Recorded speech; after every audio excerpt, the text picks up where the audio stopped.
What's up, everybody? I hope you guys are all doing great. Hopefully you guys have been enjoying my last video in terms of, how to build your army. I'm going to try and do some more videos in terms of like how-tos, but also maybe little beginner steps or maybe the 5 mistakes that you're making.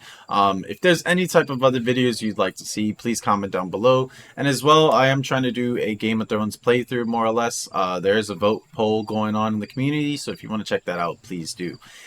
Regardless, let's get into the video. So, the 3 best ways of making money. The last one sadly does take some time. However, it's great. Do you know what I mean? It's really, really good. It's something of you can do it a lot, and if you do it correctly, it's something where you can make money, but it just takes time. The first 2 steps are great. So, the first step in terms of making money, is actually attacking bandit camps. I don't think people realize that, you can just simply, obviously some people do, but, going around the map and actually attacking all these bandit camps. Now, this can take some time in terms of, something being completed in a day or 2 days, depending on how far you go. However, the amount of money you actually can make from attacking bandit camps is actually insane. I'll go into it. Let's go over here. There's a bandit camp for 6. A 6 number of bandits. There's 2 maces, 2 spears, 2 bows. Now let's say I capture all 6 of these bandits. I'm also getting a loot of 150 gold already. That's not bad. 150 gold, that's, if you think about it, my current finance is 10 per gold for peasants. 150 gold, that's actually paying for, what, 15 peasants? Do you know what I mean? That's really, really good. I'm paying for 15 peasants, and I only have 78 peasants to pay for. Now, obviously, okay, that's not a lot, but early on in the game, that does help out. Now, keep in mind, let's say I capture all 6 prisoners, which is rare. I will give it to you. Sometimes they escape. Sometimes, this or that. But let's say I do capture all 6 prisoners.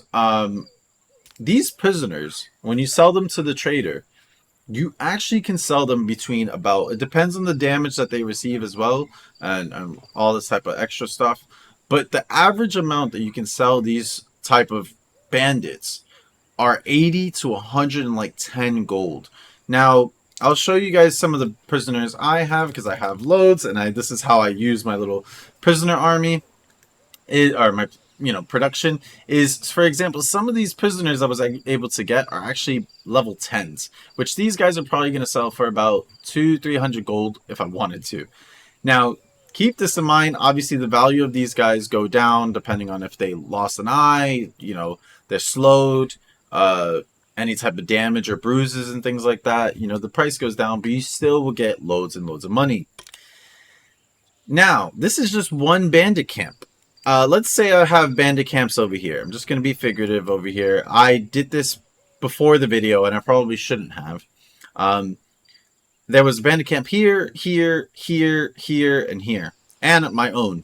That's, 1, 2, 3, 4, 5, 6 bandit camps that I cleared. All of them were about 6 to 8 bandits, which I believe there's an 8 bandit over here that shows the amount of money. No. Is it this one? Yes, 200 gold for 8 bandits. I also captured about 20 prisoners. I sold 20 prisoners for about an average of 100 gold, let's just say. Boom. I immediately made 2,000 gold from that. Now, this also doesn't go into the fact of the amount of gold I got from attacking 6 bandit camps. On average, it was about 150 to 200 gold each as well. So I made about 1.4, I believe it's 1.4 gold or 1.2k gold from that as well. I made 3,200 gold simply from selling the prisoners and from attacking 6 bandit camps going around. That's a lot of gold, especially if you could do it early on and without losing a lot of warriors. That's a lot of gold early on. That is just crazy. It's amazing with that amount of gold. Now, obviously, the AI can attack the bandit camps as well, but I would really, really recommend for you to attack the bandit camps and just easily grab those prisoners. Grab the gold. Make sure you have a prison ward. All this type of stuff. It is perfect. It's an amazing way of doing it. The other additional little thing as well is the fact that when you attack them, For example, most of these bandits will have daggers, bows. They will also have maces, spears. If they don't break, you can actually loot. Sometimes they loot the battle. There was a suggestion on the Discord for them to show also like with captured what loot you captured as well, because sometimes you capture bows. Like for example, these 7 bows, I actually captured them. I'm making 10, and I was making 10, but I captured loads of bows and it was great. And it was like, okay, I could just sell these. And bows sell for a great amount. You could sell the bows for 36 gold. Now, of course, if you have higher trade than the caravan as well, you can even make more money in terms of what you're selling. So yeah, it's huge, guys. It's really, really huge. Now, the second big step is actually selling bows. This sounds funny, and I know it's like, dude, you just said about selling bows. But the second big step is actually selling bows, because bows are pretty easy to make. It does take 1 hammer and 1 wood, which a tool does require 1 coal and 1 iron. However, with me, I started with 2 iron settlements here, which is 2 villages, and with them not being attacked, I get 60 gold or 60 iron every 4 days ish, which is amazing. It's amazing. Now, keep in mind, tools sell for about 21 gold, bows sell for 36 gold, daggers sell for 11, spears 24, maces 21, like, or sorry, spears is 24 as well. But yeah, more or less, swords and axes sell great. But selling bows for the cost and the effectiveness of like you being able to loot them from the battle, you being able to make them pretty easy, is huge. I've been doing it where as right now the market saturation is 2 out of 18. If I made 16 more bows and then I sell them all for about 36, plus my fact that I have a trader who has a trade of 12, so usually the trader's lower, I'm making more and more money just from that.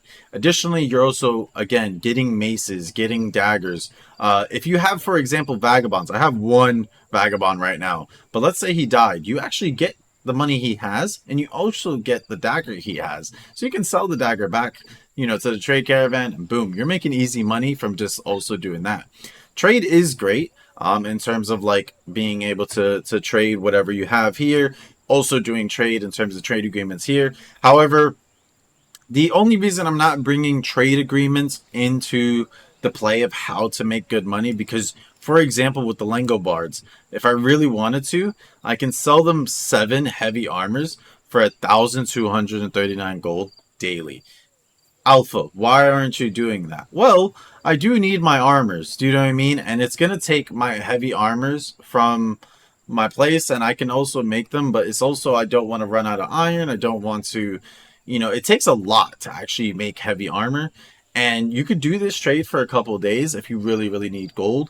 But again, I also do need good relations with people. This is me having an alliance. Other people may not have this type of playthrough. So trade is kind of iffy in terms of why I don't really recommend it. You can trade with other settlements and stuff like that, but it's depending on relation. It depends on what type of culture the person has, what type of people are they.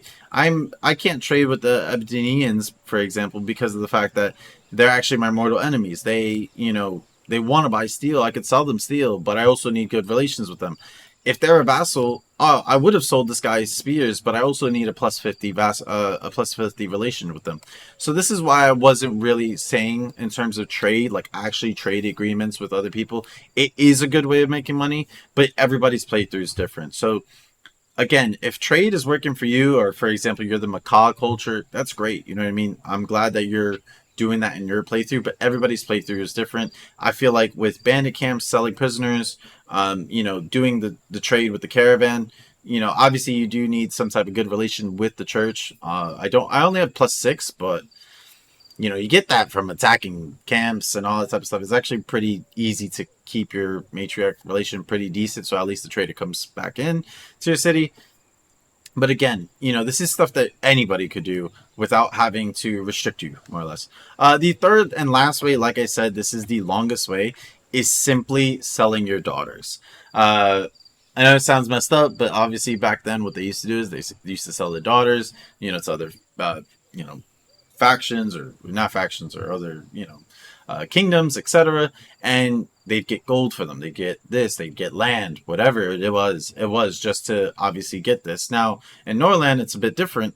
You don't get land, you don't get this or that. I mean, I did put my daughter on the throne here, which is great. You know, that's rare. But for example, I have a daughter here who she's being trained up right now. She's doing, intelligence and teaching, so she's getting that up. I could actually put my teacher to train her, but he's teaching other people.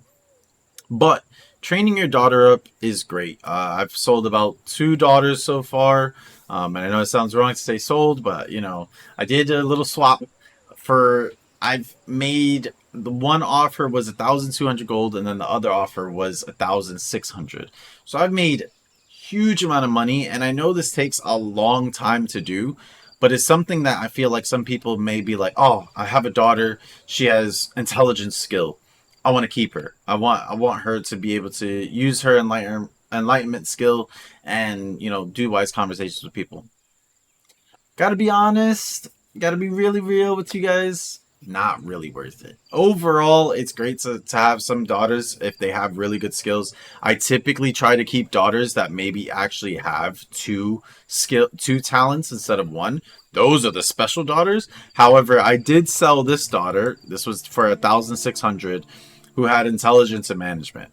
I did want to keep her, but I had 3 boys coming along, or 2 boys, which was Guthrum and Thor, and I already had my brother.